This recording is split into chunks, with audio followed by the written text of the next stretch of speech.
What is it about President Obama that really gets under your skin? What's this thing with Trump and you? It's like me and Letterman. What has he got against you here? I don't get it. You know, this all dates back to when we were growing up together in Kenya. Yeah. And we've seen plenty of examples of the kind of courage, kindness, and selflessness that we're going to need to get through one of the most difficult times in our history. Is it because he's smarter than you? And there was a lot of blame to go around, but you, Mr. Trump, recognized that the real problem was a lack of leadership. And so ultimately you didn't blame John Meatloaf. Young people like you learned from past mistakes and figured out how to make things better. Better educated? Made it on his own, didn't need daddy's help. I want to build a wall. I'm going to build a wall. I want to build the wall. We need the wall. And Mexico will pay for the wall. The world is more interconnected than ever before. Building walls won't change that. Today, a nation ringed by walls. Second, do what you think is right.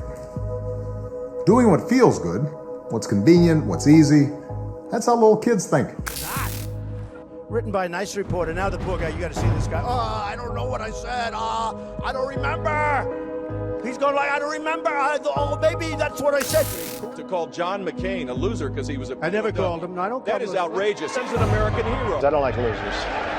But Frank, let me get to it. He hit me. He's not a war hero. He's a war hero. He's a war hero because he was captured.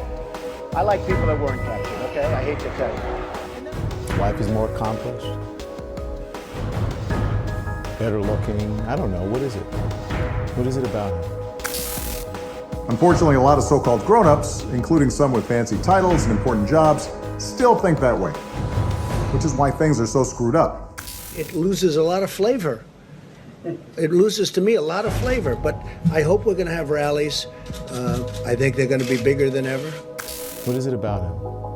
That he's a black man that's accomplished, became president, that he punked you on the whole birth certificate thing. What is it about him?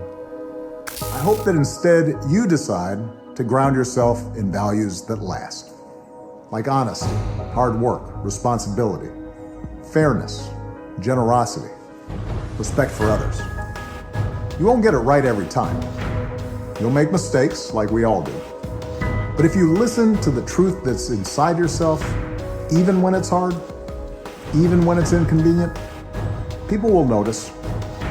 They'll gravitate towards you. And you'll be part of the solution instead of part of the problem. And finally, build a community. No one does big things by themselves.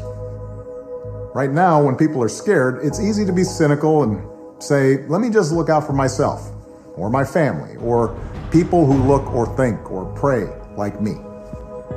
But if we're going to get through these difficult times, if we're going to create a world where everybody has opportunity to find a job and afford college, if we're going to save the environment and defeat future pandemics, then we're going to have to do it together. So be alive to one another's struggles. Stand up for one another's rights. Leave behind all the old ways of thinking that divide us. Sexism, racial prejudice, status, greed, and set the world on a different Let's path. remember that the suffering we experience as a nation does not fall evenly. In the days to come, it will be especially important to care in practical ways for the elderly, the ill, and the unemployed. Finally, let us remember how small our differences are in the face of this shared threat. In the final analysis, we are not partisan combatants.